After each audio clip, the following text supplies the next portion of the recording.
Over on Jaguar Gator Eat, a new college football video is out. In this video, we talk about a 1996 game between Penn State and USC, and how Penn State tried to back out of the game because they were scared that they were going to lose. Click the card in the upper right corner to watch. And now, on with our feature presentation. December 22nd, 1991. It's the final week of the NFL season, and we have a game on our hands over in Buffalo between the Buffalo Bills and the Detroit Lions. For the Bills, this game meant absolutely nothing, as they were sitting comfortably atop the AFC with a 13-2 record, boasting the best offense and the best point differential in the conference. They had already clinched the number 1 seed, so they were going to take this game as an opportunity to give some of their starters some much-needed rest before the playoffs and to get everyone healthy as they try to make a push for their second straight Super Bowl appearance. However, for the Lions, this game was absolutely monumental, and that's putting it lightly. As things stood, they sat at 11-4, tied with the Chicago Bears atop the NFC Central for the division lead, and the second best record in the NFC. If the Lions won this game, and the Bears lost to the 49ers the following night on Monday Night Football, then not only would the Lions win the NFC Central for the first time since 1983, and for just the second time ever, but they would get the all-important first-round bye. However, if the Lions lost this one, then they would be guaranteed to be playing on Wildcard Weekend. Safe to say, there was a lot riding on this game between two of the best teams in all of football. And in the end, what we got was a very closely contested and competitive game. Because when all was said and done in this contest, the Lions held on in overtime and won it by a final score of 17-14. After kicker Eddie Murray missed a chip shot field goal at the end of regulation, he redeemed himself with the game-winning 21-yard field goal to walk it off for Detroit, and keep their hopes alive at winning the NFC Central and securing a first-round bye.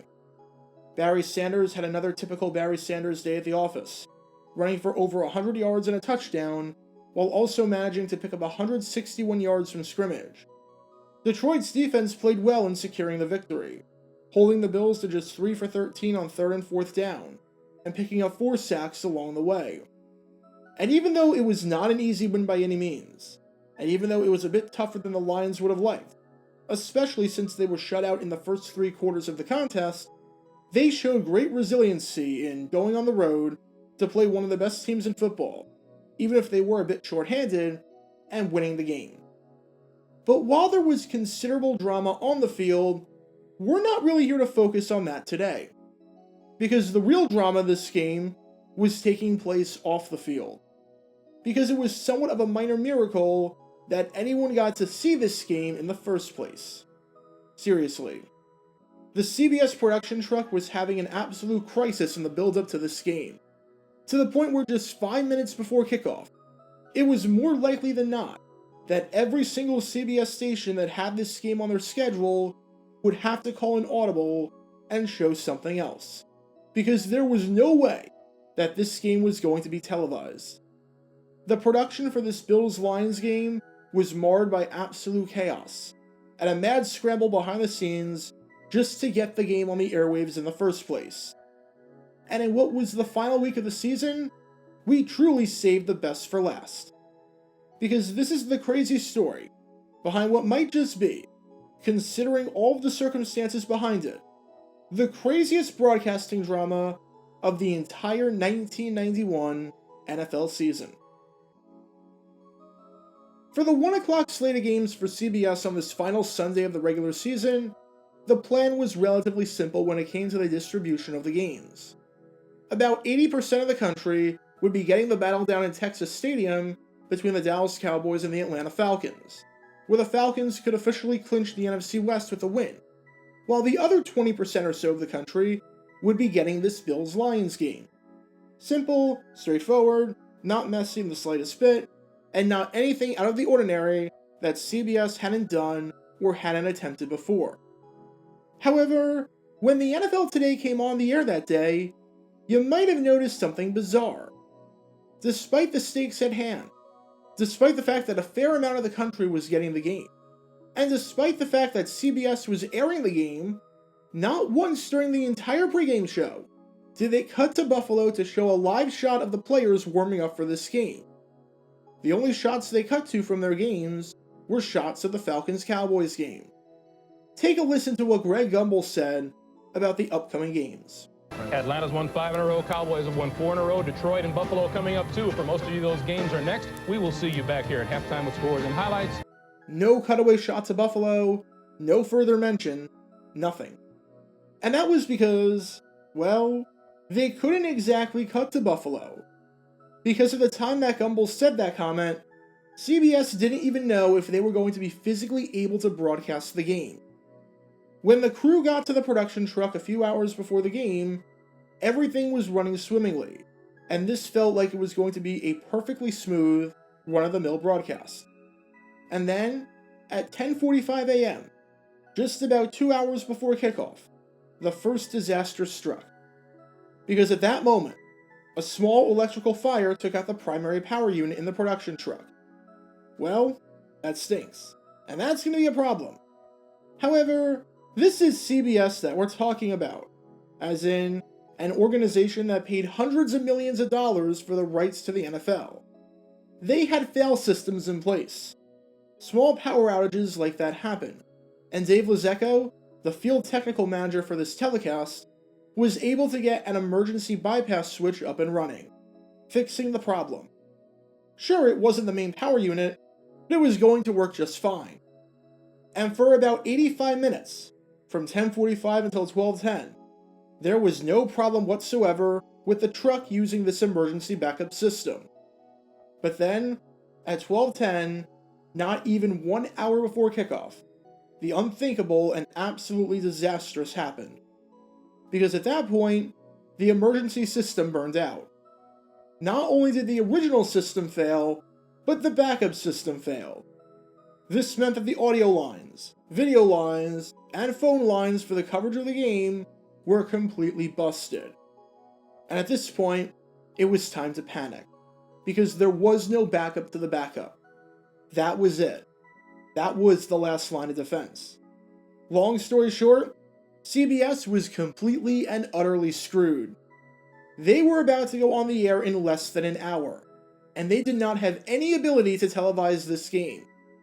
As Lizecco said on all of this, we've had occasions where similar things happen on a Saturday, but in those cases, you have the entire night to correct the situation. When this happened an hour before kickoff, I thought, no way. This wasn't exactly the first time that CBS has had technical issues televising games, forcing viewers to miss the game. In 1972, for instance, a bunch of angry workers on strike broke into the stadium and cut the cords, preventing CBS from airing quite a few games during Week 12 that season, including the battle between the New Orleans Saints and the New York Jets. But this seemed like one of the first times, at the very least in a long time, that this was entirely by accident. And at this point, CBS and the truck were both preparing to not show a game at all. Bob Mansbach, the producer for this game, left the truck, got into the stadium, and used a telephone in the venue to call CBS headquarters in New York and let them know what the situation was, even telling executive producer Ted Shaker to be prepared to show Falcons Cowboys to the entire country, because there was no way that this game was going to be televised. As Lizecco said on the matter, we lost all our power, and I told our people in New York to get another game ready for our market. It was pretty hairy for a while. By this point, the people in the production truck were scrambling to come up with ideas, since this was an unprecedented situation for just about everyone in there. And with Lizecco and everyone else scrambling for ideas to find a way to get the game on the air and restore power, Lizecco had a crazy idea. It was truly a last resort, but it was all he could think of. Tear down the truck. Disassemble panels in the truck, just find any wires to rewire and cross-connect power lines, and go from there. By no means was this the perfect solution. Even in the best case scenario, by doing this, the truck was only going to be operating at 1/3 power, which is a lot to ask for when it comes to broadcasting an NFL game especially in high winds like today. In the worst case scenario, you're missing the game. At the very least, you're missing the opening kickoff. And then, you're left with just 1 or 2 cameras on the game, setting broadcasting back a solid 40 years. As Lizecko said, quite simply, it would not have been pretty. But still, tearing down the panels and trying to rewire everything this close to kickoff was worth a shot. Since this thing stood, there was no game to broadcast. Lou DeMillo, the Associate Director of Information for CBS, said as much, saying, "We had no picture, no phones, no audio, and no graphics." At the time, they called and said that they couldn't go. And as Lizecko would say on how bad the situation was, all the fireworks hit. For maybe a half hour, as we're lying dead in the water, I thought we were in real trouble.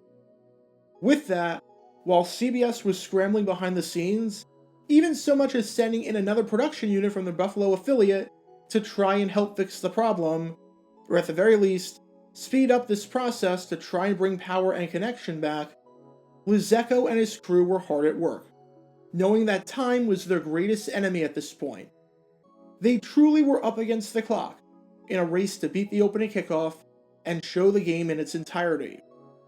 And somehow, in what was nothing short of remarkable, literally right as the NFL Today was signing off, and literally right as they were about to make the call to start off in Dallas due to technical difficulties, Lizecko and his crew, after disassembling the panels and rewiring everything, somehow managed to fix the problem. This crazy strategy actually worked. The video, the audio, the graphics, the replay, literally everything worked. No one could quite believe it.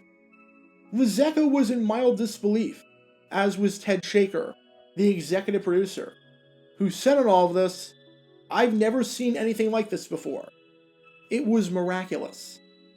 And not only did this entire ordeal have a massive impact on CBS and the viewers at home who were getting this game, but it also had a direct impact on the game itself and what took place on the field.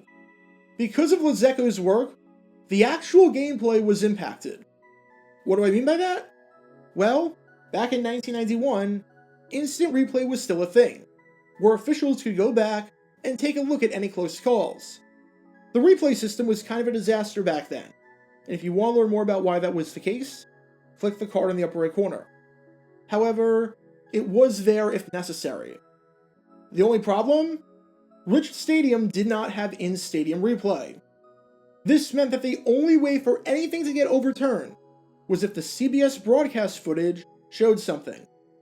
But if CBS couldn't broadcast the game because of the power failure, then whatever the call on the field was going to be the call that stood, no matter how bad it was, since there was nothing that the referees could look at to overturn anything.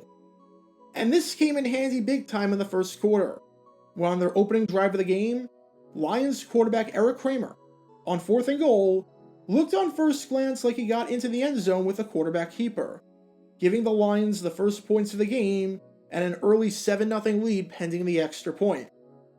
However, thanks to instant replay, we can see that he was just short, and his knee was down before the ball ever broke the plane. No touchdown, call on the field overturned. Had Lizecko and his crew not been able to fix the problem, that play would have stood as a touchdown, and the Lions may be winning in regulation. There is a ton of chaos that takes place in a production truck during a game, but most of the chaos is organized chaos, where even though it might not seem like it on the outside, everything is running completely smoothly. In other words, it's nowhere near what happened to close out the 1991 regular season between Buffalo and Detroit. They say that the best broadcasts are the ones where you don't even notice what's happening. You just turn them on, and you focus on whatever is taking place at the game, and not what's taking place behind the scenes. On the surface, seeing as nothing happened after everything was restored, even though the truck was only at 1/3 power, this seemed like your typical run-of-the-mill regular season broadcast. But when you dive a bit deeper, it was one of the most chaotic broadcasts in the history of the NFL on CBS. Get your official Jaguar Gator 9 merchandise by going to jg9shop.com, and be sure to like this video, ring the notification bell, and subscribe down below if you haven't already, as it helps the channel out a lot. And be sure to check out Twitch every Wednesday night at 9 p.m. Eastern for your chance to play NFL Trivia and win cash prizes. Link in the description below. If you want to see videos like this condensed down to 60 seconds, then follow me on TikTok at Jaguar Gator 9. To see college football videos, subscribe to Jaguar Gator 8. To see highlight videos of players throughout the history of the NFL, subscribe to JG9 Highlights. Also, special thanks to all of our Patreon supporters helping out the channel. Your support is greatly appreciated. So you can become a patron and request future video topics in the description below.